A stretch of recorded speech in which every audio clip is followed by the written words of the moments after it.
ആ ഡിസ്കഷൻ കഴിഞ്ഞിട്ടാണ് ഇതിലേക്ക് വരുന്നത്. അപ്പോൾ ആ ഫ്രെയിമാണ് ഇതിലേക്ക് കൊണ്ടുവരുന്നത്. നമുക്ക് ഡെറ്റ് എടുക്കുന്നതിൽ തെറ്റില്ല, പക്ഷേ ആ ഡെറ്റ് എടുത്തു കഴിഞ്ഞാൽ അത് ക്ലിയർ ആയിട്ട് റീപേ ചെയ്യാനുള്ള ഒരു സിസ്റ്റം ഉണ്ടോ?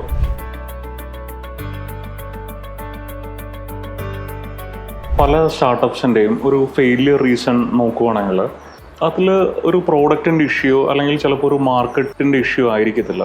പലപ്പോഴും നമ്മൾ ഇതിൻ്റെ റിയൽ റീസൺ കണ്ടുപിടിച്ച് വരുമ്പോൾ ഇതൊരു ഫിനാൻഷ്യൽ മാനേജ്മെൻറ്റ് ഇഷ്യൂ. അവരുടെ എക്സ്പീരിയൻസ്, അവരുടെ എക്സ്പെർട്ടൈസ്, കാര്യം നമ്മൾ ഒരു ബിസിനസ് കാണുമ്പോഴത്തേക്കും അവരൊരു 50 ബിസിനസ് 100 ബിസിനസ് കാണുവാണ്. വേറെ ഒരു ബിസിനസ്സിൽ ചെയ്ത ഒരു മിസ്റ്റേക്ക് അവർക്ക് നമുക്ക് പറഞ്ഞു തരാൻ പറ്റും, വേറൊരു ബിസിനസ്സിൽ ചെയ്ത നല്ലൊരു കാര്യം അവർക്ക് പറഞ്ഞു തരാൻ പറ്റും. അപ്പോൾ ഒരു കളക്ഷൻ ഓഫ് ബിസിനസ്സിൽ നിന്ന് എടുക്കുന്ന ബെസ്റ്റ് പ്രാക്ടീസസ് അവർക്ക് പറഞ്ഞു തരാം. ചാർട്ടേഡ് അക്കൗണ്ടൻസ് പൊതുവേ ലൈസം റിസ്ക് അവേഴ്സാണ്. അപ്പോൾ ഇവർ നോക്കുന്നത് ഈ ഡെറ്റ് എടുത്തിട്ട് കാര്യം ഇവർ കുറേ ഹൊറർ സ്റ്റോറീസ് ഇവരുടെ ലൈഫിൽ കണ്ടു. വേറൊരു ക്ലയൻറ്റിനോട് ചിലപ്പോൾ അപ്പം സംസാരിച്ചിട്ടായിരിക്കും ഈ ക്ലയൻറ്റിൻ്റെ ഫ്രണ്ടിലേക്ക് വരുന്നത്. മറ്റേ പാർട്ടി ലോൺ എടുത്തിട്ട് NPA ആയിട്ട് കുടുംബം ജപ്തി ചെയ്യുന്ന അവസ്ഥ ആ ഡിസ്കഷൻ കഴിഞ്ഞിട്ടാണ് ഇതിലേക്ക് വരുന്നത്. അപ്പോൾ ആ ഫ്രെയിമാണ് ഇതിലേക്ക് കൊണ്ടുവരുന്നത്. നമുക്ക് ഡെറ്റ് എടുക്കുന്നതിൽ തെറ്റില്ല, പക്ഷേ ആ ഡെറ്റ് എടുത്തു കഴിഞ്ഞാൽ അത് ക്ലിയർ ആയിട്ട് റീപേ ചെയ്യാനുള്ള ഒരു സിസ്റ്റം ഉണ്ടോ?